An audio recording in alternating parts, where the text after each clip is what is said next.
Nouvelles explosions entendues à Kiev au lendemain du début de l'invasion de l'Ukraine par la Russie. Le président ukrainien Volodymyr Zelensky appelle les Occidentaux à se battre à ses côtés.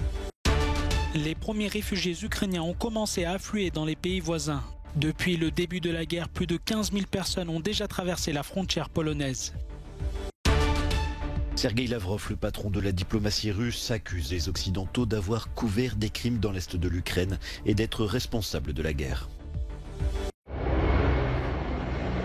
Deux fortes explosions ont retenti à l'aube vendredi dans le centre de Kiev, au lendemain du début de l'invasion de l'Ukraine par la Russie.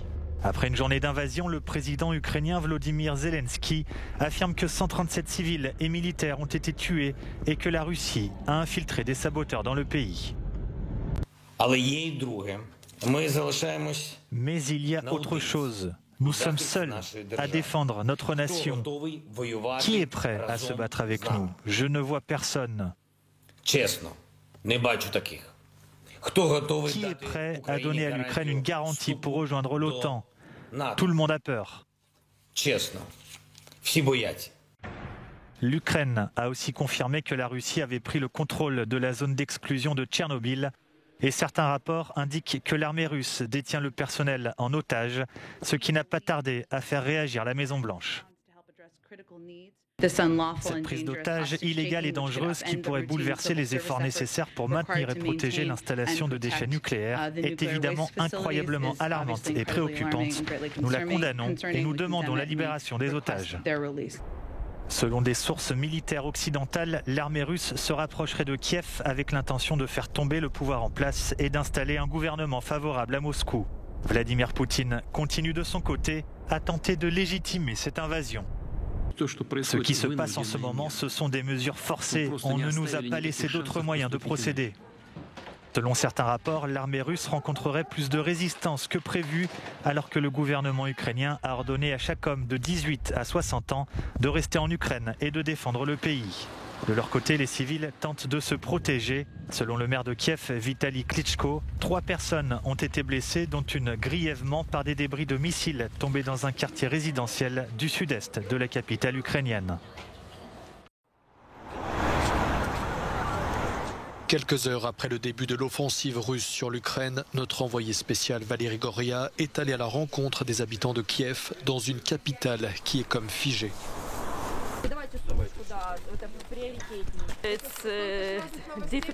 C'est une situation difficile que notre pays traverse et c'est difficile à dire. C'est vraiment très difficile à dire parce que c'est quelque chose, c'est une guerre. Je suis désolé.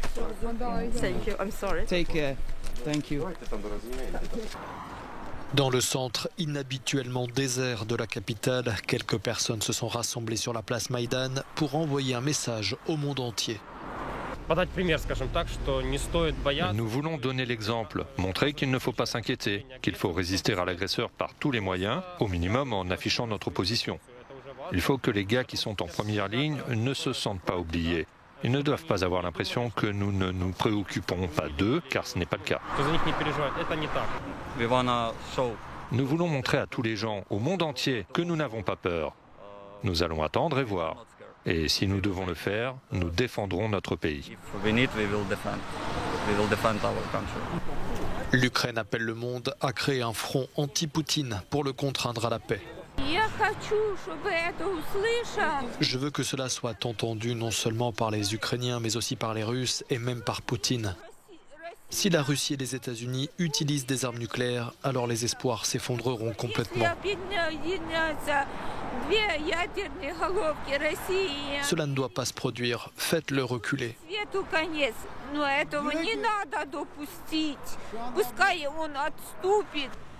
Pour de nombreux Ukrainiens, le pire reste sans aucun doute à venir. Les premiers réfugiés ukrainiens ont commencé à affluer dans les pays voisins. Selon les autorités polonaises, depuis le début de la guerre, environ 15 000 personnes ont déjà traversé la frontière. Après avoir fui l'invasion russe, de nombreux réfugiés ont passé la nuit dans cette gare polonaise à quelques kilomètres de l'Ukraine. Je me suis réveillé la nuit suite aux messages et aux appels de mes amis. Ils m'ont informé du début de l'intervention militaire en Ukraine. Nous avions préparé des plans d'urgence pour nous rencontrer à la gare, mais nous n'avions rien prévu pour la suite des événements. Nous n'étions pas organisés sérieusement. À cet arrêt de bus de la ville de Medyka, au sud de la Pologne, beaucoup réfléchissent à ce qu'ils vont faire maintenant. Nous laissons nos 2 chiens chez un ami en Ukraine parce que nous n'avons pas eu le temps de leur faire un passeport ou d'avoir une permission de sortie. Nous réfléchissons à ce que nous allons faire maintenant et je pense que nous irons probablement jusqu'à la ville de Wrocław. Là-bas, nous serons plus sereins et nous déciderons de ce que nous pourrons faire ensuite. Des milliers de réfugiés ukrainiens ont également franchi les postes frontières de la Roumanie. Certains sont venus à pied, d'autres en voiture ou en ferry. Beaucoup d'entre eux viennent ici parce qu'ils ont des parents ou des connaissances vivant en Roumanie. Craignant pour leur sécurité, les civils ukrainiens sont déjà nombreux à quitter le pays. Quelques heures après le début de l'invasion russe, un train régulier en provenance de Kharkiv a notamment transporté quelques centaines de passagers dans la ville polonaise de Przemyśl. Nous avons eu beaucoup de chance de pouvoir quitter l'Ukraine avec l'avant-dernier train qui venait ici. Nous avons passé les 16 dernières heures à tout faire pour rejoindre la Pologne. Nous sommes très nombreux et beaucoup vont obtenir le statut de réfugiés. Nous avons la chance d'avoir un logement de prévu et nous sommes très heureux que nos amis polonais soient prêts à aider notre peuple. Le train pour certains, la route pour d'autres. Tous les moyens sont bons pour quitter l'Ukraine et tenter de rejoindre les pays frontaliers, la Pologne ou encore la Hongrie, afin de fuir la guerre.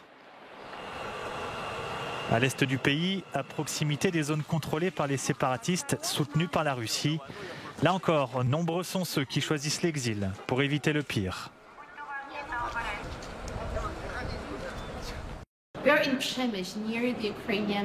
Nous sommes à Przemyśl, près de la frontière ukrainienne, où les autorités locales organisent un point d'accueil pour les Ukrainiens fuyant l'Ukraine en raison de la récente attaque russe.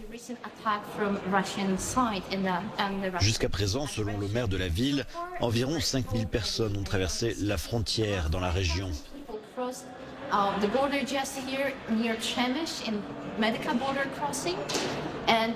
On s'attend à ce que de plus en plus de personnes viennent chercher de l'aide dans la ville.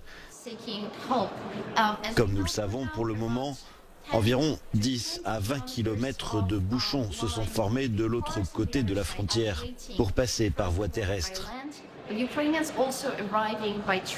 Les Ukrainiens arrivent également par train. Nous venons de voir un train arriver. La situation ne va pas s'améliorer. Le conseil municipal se prépare à l'arrivée de nouveaux Ukrainiens.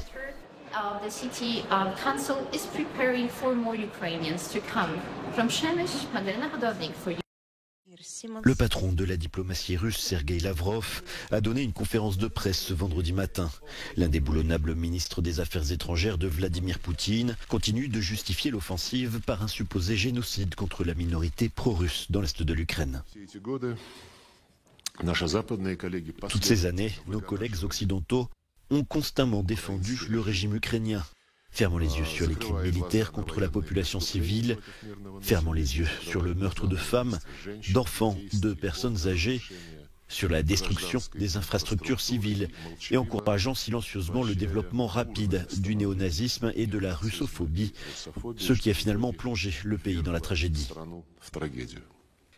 Kiev et les Occidentaux entièrement responsables de la situation.